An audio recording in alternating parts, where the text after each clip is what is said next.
Islamic revolution ಆದ ನಂತರದ Iran ಹಾಗೂ 91ರ ನಂತರ ನಾವೇನು ನಿಯೋಲಿಬರಲ್ ರಿಫಾರ್ಮ್ಸ್ ಅಂತ ಮಾಡಿದ್ವಿ, ನಂತರದ ಭಾರತ, ಇವೆರಡನ್ನು ನೀವು ಹೋಲಿಸಿ ನೋಡಿದ್ರೆ ಸಾಮಾಜಿಕವಾಗಿ, ಯಾಕಂದರೆ ಜಿ ಡಿ ಪಿಯನ್ನು ಬಿಡಿ, ಜಿ ಡಿ ಪಿನಲ್ಲಿ ಅತಿ ಹೆಚ್ಚು ಇರುವಂತಹ ಅಮೆರಿಕದಲ್ಲಿ ಬಡತನ, ಅನ್ಯಾಯ, ತಾರತಮ್ಯಗಳಾಗಿದ್ದಾವೆ, ನಾವು ಗೊತ್ತಿದೆ. ಹ್ಯೂಮನ್ ಡೆವಲಪ್ಮೆಂಟ್ ಇಂಡಿಸಸ್, ಭಾರತ ಪ್ರಜಾತಂತ್ರ ದೇಶ, ಭಾರತ ಸಿಕ್ಕಾಪಟ್ಟೆ ಲಿಬರಲ್ ದೇಶ, ಇರಾನ್ ಅತ್ಯಂತ ಥಿಯಾಕ್ರೆಟಿಕ್ ದೇಶ, ಅತ್ಯಂತ ಶೋಷಕ ದೇಶ. ಇವೆರಡೂ ನಿಜವಾಗಿದ್ದ ಪಕ್ಷದಲ್ಲಿ ಮಾನವ ಅಭಿವೃದ್ಧಿ ಸೂಚ್ಯಂಕದಲ್ಲಿ ಇಂಡಿಯಾ ಮುಂದಿದ್ದು ಇರಾನ್ ಹಿಂದಕ್ಕಿರಬೇಕಾಗಿತ್ತು. ವಾಸ್ತವ ಏನು ಹೇಳುತ್ತೆ, ನಾನು ಮುಂದೆ ಇಡ್ತಿರುವಂಥ ಅಂಕಿಅಂಶಗಳು 2024ರಲ್ಲಿ IMF, ವರ್ಲ್ಡ್ ಬ್ಯಾಂಕ್ ಮತ್ತು UNDP ಈ 3 ಸಂಸ್ಥೆಗಳು, ಅಂತಾರಾಷ್ಟ್ರೀಯ ಸಂಸ್ಥೆಗಳು ಮುಂದಿಟ್ಟಿರುವ ಅಂಕಿಅಂಶಗಳು.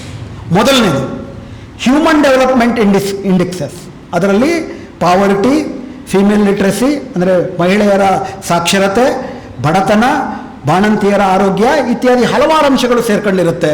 ಹ್ಯೂಮನ್ ಡೆವಲಪ್ಮೆಂಟ್ ಇಂಡಿಸಿಸ್ನಲ್ಲಿ ಇರಾನು 0 ಅಂದರೆ 0ಯಿಂದ 1ರ ನಡುವೆ ಮಾರ್ಕಿಂಗ್ ಕೊಡ್ತಾರೆ. ಇರಾನು 0.79 ಸ್ಥಾನವನ್ನು ಪಡೆದಿದೆ. ಭಾರತ 0.68 ಮಾರ್ಕ್ಗಳನ್ನು ಮಾತ್ರ ಪಡೆದಿದೆ. ಸ್ಥಾನ ಏನು? ಹ್ಯೂಮನ್ ಮಾನವಾಭಿವೃದ್ಧಿ ಸೂಚ್ಯಂಕದ ಪಟ್ಟಿನಲ್ಲಿ ಇರಾನ್ 75ನೇ ಸ್ಥಾನದಲ್ಲಿದೆ, ಭಾರತ 130ನೇ ಸ್ಥಾನದಲ್ಲಿದೆ. ಲೈಫ್ ಎಕ್ಸ್ಪೆಕ್ಟೆನ್ಸಿ, ಎಷ್ಟು ವರ್ಷಗಳ ಕಾಲ ಒಬ್ಬ ಆರೋಗ್ಯವಂತ ಮನುಷ್ಯ ಬದುಕಬಹುದು ಅಂತಂದರೆ ಭಾರತದಲ್ಲಿ 72 ವರ್ಷ, ಇರಾನ್ನಲ್ಲಿ 78 ವರ್ಷ. 6 ವರ್ಷಗಳ ಗ್ಯಾಪು ಸುಲಭದ ಮಾತಲ್ಲ. ಮೀನ್ ಸ್ಕೂಲಿಂಗ್, ಸರಾಸರಿ ಶಾಲೆ, ಒಬ್ಬ ಯುವಕ 20 ವರ್ಷದ ಯುವಕ ಸರಾಸರಿ ಭಾರತದಲ್ಲಿ ಹಬ್ಬಬ್ಬ ಅಂದರೆ 7 ವರ್ಷ ಮಾತ್ರ ಶಿಕ್ಷಣ ಪಡೆದಿದ್ದರೆ ಇರಾನ್ನಲ್ಲಿ 11 ವರ್ಷ ಶಿಕ್ಷಣ ಪಡೆದಿರ್ತಾರೆ. ಮಾಸ್ ಲಿಟ್ರಸಿ, ಸಾಮೂಹಿಕ ಸಾಕ್ಷರತೆ ಇರಾನ್ನಲ್ಲಿ 100%. ನಾವಿನ್ನೂ ಕೂಡ 100% ಮಾಡುವ ಅತಿ ದೂರದಲ್ಲಿದ್ದೀವಿ.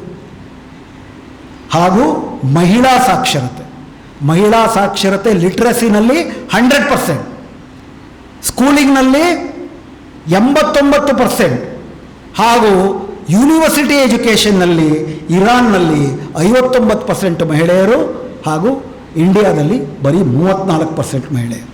ಇದರಲ್ಲಿ ಒಂದು ಕೊರತೆ ಇದೆ. ಇರಾನ್ನಲ್ಲಿ ಫೀಮೇಲ್ ಎಂಪ್ಲಾಯ್ಮೆಂಟ್, ಮಹಿಳೆಯರ ಉದ್ಯೋಗ, ಅದರಲ್ಲೂ ಅಡ್ಮಿನಿಸ್ಟ್ರೇಷನ್ನು, ಸೈನ್ಯ, ಪೊಲೀಸು, ಸಾರ್ವಜನಿಕ ಉದ್ಯೋಗಗಳಲ್ಲಿ ಇಷ್ಟೆಲ್ಲದರ ನಡುವೆ ಮಹಿಳೆಯರ ಉದ್ಯೋಗದ ಪ್ರಮಾಣ ಕಡಿಮೆ. ಆದರೆ ಸಾಕ್ಷರತೆ, ಆರೋಗ್ಯ, ವಿದ್ಯೆ, ಕುಡಿಯುವ ನೀರು ಈ ವಿಷಯಗಳನ್ನು ಇಟ್ಕೊಂಡ್ರೆ ನಿಯೋಲಿಬರಲ್ ರಿಫಾರ್ಮ್ ಪಡೆದಿರೋ ಇಂಡಿಯಾಗಿಂತ ಬಹಳಷ್ಟು ಮುಂದುವರೆದಿದೆ. ಇದು ಯಾವುದರ ನಡುವೆ? 45 ವರ್ಷಗಳ ನಿರಂತರ ನಿರ್ಬಂಧದ ನಡುವೆ. ಸಪೋಸ್ ಈ ನಿರ್ಬಂಧಗಳನ್ನ ತೆಗೆದ್ರು ಅಂತ ಇಟ್ಕೊಂಡು ಇರಾನಿನ ತೈಲವನ್ನು ಅವರು ಅಂತಾರಾಷ್ಟ್ರೀಯ ಮಾರುಕಟ್ಟೆಯಲ್ಲಿ ಮಾರಾಟ ಮಾಡ್ಕೋಬೋದು ಅಂತ ಇಟ್ಕೊಂಡ್ರು. ಅದೇನೂ ಬೇಡ. ಸ್ಟ್ರೈಟ್ ಆಫ್ ಹಾರ್ಮೋಸ್ನಲ್ಲಿ ಒಂದು ನೌಕೆಗೆ ಅವರು $2 ಮಿಲಿಯನ್ ಅಷ್ಟು ಶುಲ್ಕ ಹಾಕಬೇಕು ಅಂತಿದ್ದಾರೆ. $2 ಮಿಲಿಯನ್ ಶುಲ್ಕ ಹಾಕಿದ್ರೆ ವರ್ಷಕ್ಕೆ $32 ಬಿಲಿಯನ್ ಆಗುತ್ತೆ. $32 ಬಿಲಿಯನ್ ಅಷ್ಟು ಹಣ ಇರಾನ್ಗೆ ಸಿಕ್ಕಿದ್ರೆ, ಇರಾನ್ ಮೇಲೆ ಸ್ಯಾಂಕ್ಷನ್ನೆಲ್ಲ ನಿರ್ಮೂಲನೆ ಮಾಡಿದ್ರೆ ಇರಾನ್ ಮಧ್ಯಪ್ರಾಚ್ಯದಲ್ಲಿ ಇಸ್ರೇಲನ್ನು ಮೀರಿಸುವಂತಹ ಬೃಹತ್ ಶಕ್ತ ರಾಷ್ಟ್ರವಾಗುತ್ತೆ. ಇರಾನ್ ಮೇಲೆ ಯುದ್ಧ ಮಾಡ್ತಿರುವುದು ಈ ಕಾರಣಕ್ಕಾಗಿ, ಇರಾನ್ ಮೇಲೆ ದಿಗ್ಬಂಧನ ವಿಧಿಸ್ತಾ ಇರೋದು ಈ ಕಾರಣಕ್ಕಾಗಿ. ಒಂದು ಸಾಮಾಜಿಕ ಅಮೇರಿಕಾದಕ್ಕೆ ವಿರೋಧವನ್ನು ವ್ಯಕ್ತಪಡಿಸುವ, ಸ್ವಾಭಿಮಾನ ಮತ್ತು ಸ್ವಾವಲಂಬನೆಯನ್ನು ಆಧರಿಸಿರುವಂತಹ ಒಂದು ದೇಶ ಮಧ್ಯಪ್ರಾಚ್ಯದಲ್ಲಿ ಅಮೇರಿಕ ವಿರೋಧಿ, ಇಸ್ರೇಲ್ ವಿರೋಧಿ ನಿಲುವಿನಲ್ಲಿ ಶಕ್ತ ರಾಷ್ಟ್ರವಾಗಿ ಬೆಳೆದು ಬಿಟ್ಟರೆ ಬರೀ ಮಧ್ಯಪ್ರಾಚ್ಯದ ರಾಜಕಾರಣ ಅಲ್ಲ, ಇಡೀ ಜಗತ್ತಿನ ರಾಜಕಾರಣ ಅಮೇರಿಕದ ವಿರುದ್ಧವಾಗಿ ಬಡ ರಾಷ್ಟ್ರಗಳ ಪರವಾಗಿ ಬದಲಾಗುತ್ತೆ. ಇದು ಇರಾನ್ ಮೇಲೆ ನಡೀತಿರುವ ಯುದ್ಧದ ಸಾರಾಂಶ. ಹೀಗಾಗಿ ನಾವು ಈ ಕಾಲಘಟ್ಟದಲ್ಲಿ ಸರಿಯಾದ ನಿಲುವನ್ನು ಆಧರಿಸಿದಂಥ ಯಾರ ಪರ ಇರ್ತೀವಿ ಅನ್ನೋ ನಿಲುವನ್ನು ತೆಗೆದುಕೊಳ್ಳೋ ಅಗತ್ಯ ಇದೆ. ನಮ್ಮನ್ನು ಆಳುವ ಜನ, ಅದರಲ್ಲೂ ವಿಶೇಷವಾಗಿ ಮೋದಿ ಸರ್ಕಾರ ನಮ್ಮನ್ನು ಜಗತ್ತಿನಲ್ಲಿ ಏಕಾಂಗಿಯಾಗಿ ಮಾಡಿದೆ. ನಮಗೆ ಮಿತ್ರರಿಲ್ಲ. ದಕ್ಷಿಣ ಏಷ್ಯಾದ ರಾಷ್ಟ್ರಗಳಲ್ಲಿ ನಮ್ಮ ನೇತೃತ್ವದಲ್ಲೇ ಸಾರ್ಕ್ ಆಗಿದ್ದು, ಸೌತ್ ಏಷ್ಯನ್ ರೀಜನಲ್ ಕೋಆಪರೇಷನ್ ಅಂತ ಕೌನ್ಸಿಲ್ ಅಂತ ಮಾಡಿದ್ದು ನಾವೇ. ಎಲ್ಲ ರಾಷ್ಟ್ರಗಳ ನಾವು ಮುಖ್ಯಸ್ಥರಾಗಿದ್ವಿ. ಈ ಅಷ್ಟೂ ರಾಷ್ಟ್ರಗಳು, ನೇಪಾಳು, ಭೂತಾನ್ ಒಂದು ಬಿಟ್ಟರೆ ನೇಪಾಳ, ಬಾಂಗ್ಲಾದೇಶ, ಶ್ರೀಲಂಕಾ, ಅಫ್ಘಾನಿಸ್ತಾನ ಯಾರೂ ನಮ್ಮ ಜೊತೆಗಿಲ್ಲ.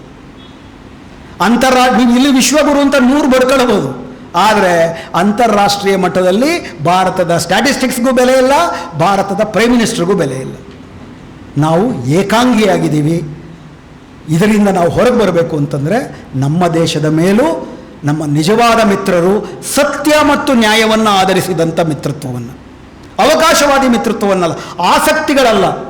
ಜಗತ್ತು ಶಾಂತಿ ಮತ್ತು ನ್ಯಾಯದ ಆಧಾರದಲ್ಲಿ ಇದ್ದರೆ ಮಾತ್ರ ಸಹನೀಯವಾಗಿರುತ್ತೆ, ಇಲ್ಲ ಅಂದರೆ ಮತ್ತೊಂದು ಶೋಷಕದ ಸಾಮ್ರಾಜ್ಯವನ್ನು ಸೃಷ್ಟಿ ಮಾಡ್ತೀವಿ.